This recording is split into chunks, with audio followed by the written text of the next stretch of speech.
State of Tamil Nadu versus governor of Tamil Nadu, article 200 और 201। पहले एक बेसिक कॉन्सेप्ट समझते हैं कि कोई भी बिल एक्ट कैसे बनता है।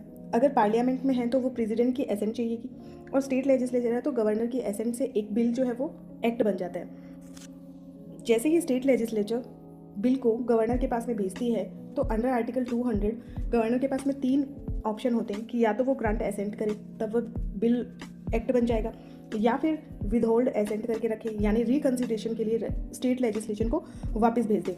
तीसरा ऑप्शन उसके पास में होता है कि प्रेसिडेंट को रिजर्व करते। जैसे ही गवर्नर थर्ड ऑप्शन को यूज़ करता है, अब ये आर्टिकल 200 जो है वो कन्वर्ट हो जाता है 200(1) में चला जाता है, और इस आर्टिकल में अब प्रेसिडेंट को ये पावर है कि वो या तो उसको एसेंट दे या फिर विद होल्ड करके रखे यानी वापस ले भेज दे। लेकिन यहाँ लूप होल यह है कि आर्टिकल 200 और 201 में कहीं पर भी कोई टाइमलाइन या गाइडलाइन सेट नहीं की गई है, और इसी लूप होल के कारण तमिलनाडु में बहुत प्रॉब्लम हो रही है। अब इस केस के फैक्ट को समझते हैं। अब पिछले 4 साल में तमिलनाडु स्टेट लेजिस्लेशन ने कुछ 12 बिल पास किए जो स्टेट यूनिवर्सिटीज़ में वाइस चांसलर के अपॉइंटमेंट से डील करते हैं। अब उन 12 बिल को गवर्नर के पास में भेजा गया एसेंट के लिए, और उस समय TN रवि गवर्नर थे, तो उन्होंने एक भी बिल में कोई भी एक्शन नहीं लिया, और इससे तंग आकर स्टेट गवर्नमेंट सुप्रीम कोर्ट पहुंच जाते हैं। जैसे ही सुप्रीम कोर्ट पहुंचे, गवर्नर ने फटाफट एक्शन लेना शुरू कर दिया। कैसे? उन्होंने 2 बिल तो रिजर्व कर दिए प्रेसिडेंट के एसेंट के लिए, और 10 बिल वापस से स्टेट लेजिस्लेटिव को भेज दिए। अब जैसे ही स्टेट लेजिस्लेशन के पास में वो बिल आए, स्टेट लेजिस्लेशन ने उन्हें एक दिन में ही पास करके गवर्नर के पास में भेज दिया।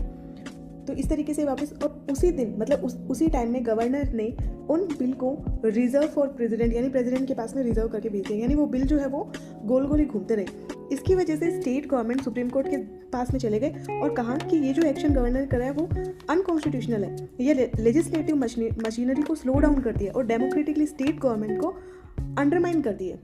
तब सुप्रीम कोर्ट के डिविजनल बेंच ने बहुत ही स्ट्रिक्ट डिसीजन लिए और गाइडलाइंस सुनाए। क्या था वो? फर्स्ट तो गवर्नर का जो डिले है वो अनकॉन्स्टिट्यूशनल है, और अगर 10 बिल बहुत समय से लंबित है तो वो ये डीम्ड किए जाएंगे कि अंडर आर्टिकल 142 गवर्नर ने एसेंट दे दिए। और इसके अलावा एक और इम्पॉर्टेंट चीज़ इसमें थी, टाइमलाइन को बताया गया कि कितने टाइम में गवर्नर को एक्शन लेना है। पहला ये था कि जब गवर्नर को जैसे ही गवर्नर के पास में वापस रिकंसिडरेशन के बाद में बिल आता है तो 1 महीने के अंदर गवर्नर को डिसीजन लेना होगा, फर्स्ट थिंग। दूसरा सिनेरियो, जब गवर्नर उसको विदहोल्ड करता है तब प्रेसिडेंट के पास रिजर्व कर देता है तो उसे 1 महीने के अंदर